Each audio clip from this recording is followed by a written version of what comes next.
इस अनंत ब्रह्मांड में जब हम जीवन नाम की महासंजीवनी की तलाश करते हैं तो इस खालीपन की गहराई में हमें एक ऐसा लोक मिलता है जहां पर जीवन अरबों सालों से महासांस लेती आ रही है।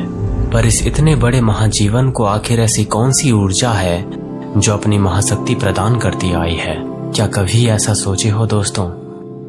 जब चैतन्य निर्जीव वस्तु में रहता है तो उसे निद्रा अवस्था कहा जाता है, और जब वही चैतन्य पेड़ में आता है तो उसे स्वप्न अवस्था कहा जाता है, और जब वही चैतन्य जीव जंतु में आता है तो उसे जागृत अवस्था कहा जाता है। पर चमत्कार तो तब होता है जब वो महाचैतन्य मानव शरीर में प्रवेश करता है और उसके बाद वो अपने आप का बोध करता है कि वो आखिर है क्या।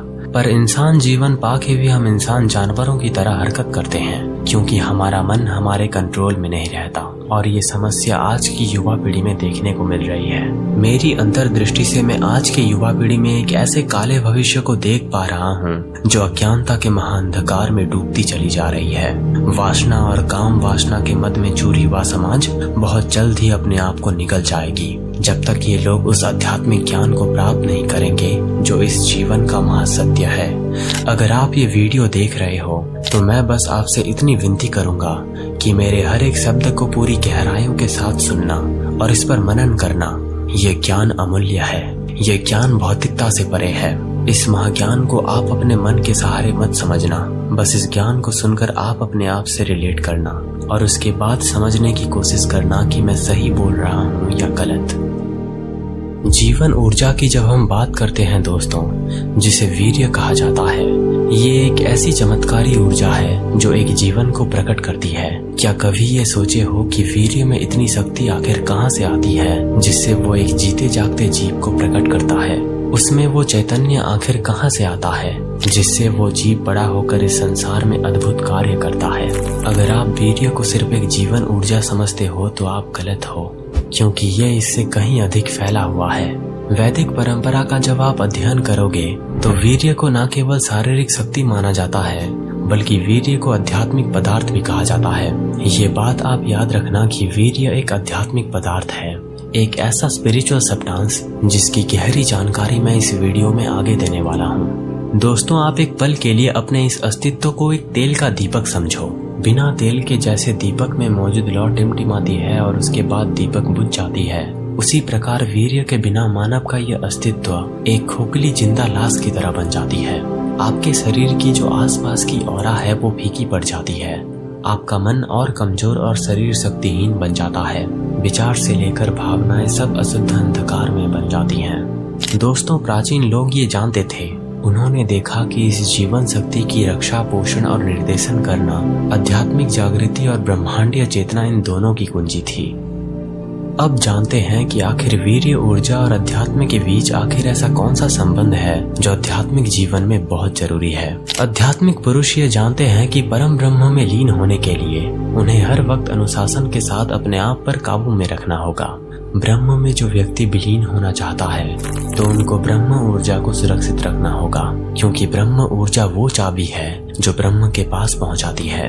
एक धनुर्धर जब तीर छोड़ने वाला होता है तो उसे अपने पूरे शरीर, मन और सांस के साथ उसके समग्र शरीर की ऊर्जा को स्थिर करना पड़ता है, तभी उसका तीर निशाने पर जाके लगता है। वीर्य भी कुछ उसी प्रकार होता है। अगर ये ऊर्जा बिखर जाती है और इधर उधर की चीजों में नष्ट हो जाती है तब आपका निशाना डगमगा जाता है। वीर्य केवल एक सेक्सुअल एनर्जी नहीं है, ये इंसान के पूरे बॉडी, माइंड और उसके हर एक कण के साथ जुड़ी होती है। इसीलिए दोस्तों, जब एक व्यक्ति गलत काम करके उसकी ऊर्जा को नष्ट करता है तो कमजोरी उसके आंख से लेकर उसके चेहरे, मन और शरीर पर पड़ती है। क्या कभी आप ये सोचे हो कि जब एक व्यक्ति वीर्य ऊर्जा को नष्ट करता है तो उसे आखिर क्यों गिल्टी फील होती है, क्यों उसके अंदर उसको बहुत बुरा लगता है? क्योंकि ये वो ब्रह्मांडीय ऊर्जा है जिस ऊर्जा को आपकी आत्मा पहचानती है और इसके महत्व को भली भांति जानती है। और जब आपका मन इस ऊर्जा को नष्ट कर देती है तब आपकी आत्मा प्रतिक्रिया करती है। इसी वजह से एक व्यक्ति को बहुत बुरा अनुभव होता है। दोस्तों, मैंने कहीं पर एक संस्कृत श्लोक पढ़ा था जो वीर्य के महाशक्ति का बखान करती है। सर्व ज्ञानाय वीर्यम रक्षन्तु किम प्रवर्तयम् वीर्यमयश्च मोक्षमेव जायते।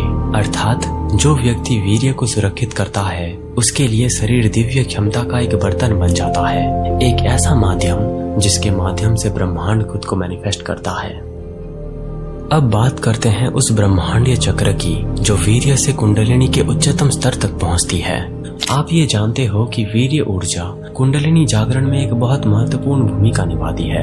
माना जाता है कि ये निष्क्रिय आध्यात्मिक ऊर्जा रीढ़ की हड्डी के आधार पर स्थित होती है। जब वीर्य संरक्षित और रूपांतरित होता है तो ये कुंडलिनी को पोषण देता है, जिससे ये रीढ़ की हड्डी के ऊपर उठती है और चेतना के उच्च केंद्रों को सक्रिय करती है। दोस्तों, ये यात्रा समुद्र की ओर बहने वाली नदी की तरह होती है। नदी जो आपकी संरक्षित वीर्य है और समुद्र ब्रह्मांडीय चेतना है। इस महत्वपूर्ण सार को संरक्षित करके आप अपनी व्यक्तिगत चेतना को सार्वभौमिक चेतना के साथ विलय करने में सक्षम हो जाते हैं, ठीक उसी तरह जैसे नदी अंततः समुद्र में विलीन हो जाती है। इसीलिए कुंडलिनी योग में ऊर्जा नीचे से ऊपर बहती है और जब ऊर्जा नीचे से सबसे उच्चतम स्तर तक पहुंचती है तो एक एक करके ऊर्जा के सारे द्वार खुलते जाते हैं और आखिर में जब ऊर्जा उच्चतम स्तर तक पहुंचती है तब इस ब्रह्मांड के सारे नियम आपके सामने टूटते हुए प्रतीत होने लगते हैं। दोस्तों, एक बीज का विचार करें। इसमें एक विशाल पेड़ बनने की क्षमता होती है, लेकिन केवल तभी जब इसका पोषण किया जाता है। उसी तरह वीर्य भी उस बीज की तरह होता है। जब आप इसका पोषण करते हो तो ये आपको चेतना के सबसे उच्चतम स्तर तक पहुंचा देता है। ये वो आध्यात्मिक ज्ञान का पेड़ बन जाता है जिसकी शाखाएं आकाश की ओर बढ़ती हैं और इसकी जड़ें धरती की गहराई में जाती हैं, जो आपके भीतर ज्ञान और स्थिरता स्थापित करता है। वीर्य ऊर्जा का ये बेसिक ज्ञान आपको सचेत करने के लिए काफी है, लेकिन ब्रह्मचर्य पालन की जानकारी के बिना ये वीडियो अधूरी है और ये ज्ञान भी अधूरा है। मैं ये जानता हूँ कि आप में से ऐसे कई लोग इस समस्या से परेशान होंगे और इसका हल मैं आपको बताऊंगा। आप कैसे ब्रह्मचर्य को निष्ठा से पालन कर सकते हो। बस मेरी इतनी सी बात आप याद रखना कि ब्रह्मचर्य को कभी कठोरता से पालन मत करना और इसके दिन गिनते मत रहना, क्योंकि दिन गिनना एक बड़ी बेकार की चीज है। ये मैं अपने अनुभव से बोल रहा हूँ। अब मैं आपको वो चीज बताऊंगा जो मैंने किया था। मेरे बस 2 नियम हैं। नियम नंबर 1, संकल्प।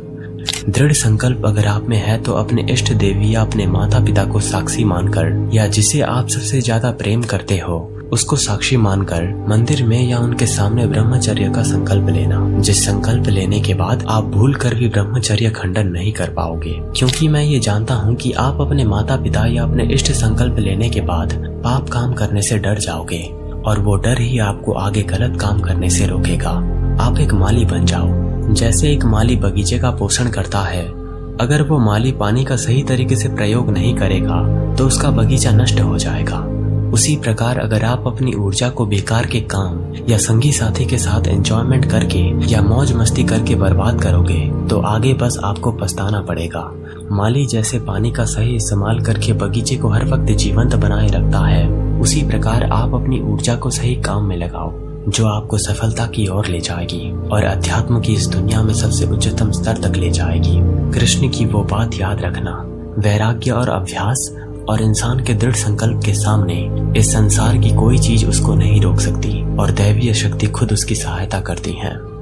तो मैं ये उम्मीद करता हूँ दोस्तों कि आप मेरी बात समझ गए होंगे और आपको इस वीडियो से बहुत कुछ सीखने को मिला होगा। ऐसे ही ज्ञानजनक वीडियोस में आगे लाने का पूरा प्रयास करूंगा। तब तक आप मेरी इन 2 ऑडियो बुक को सुन सकते हो, माया की 27 कहानियां और रक्त ध्यानम, जिनके लिंक मैंने नीचे दे दिया है। तो मिलते हैं दोस्तों अगले वीडियो में। आपका मूल्यवान समय देने के लिए धन्यवाद।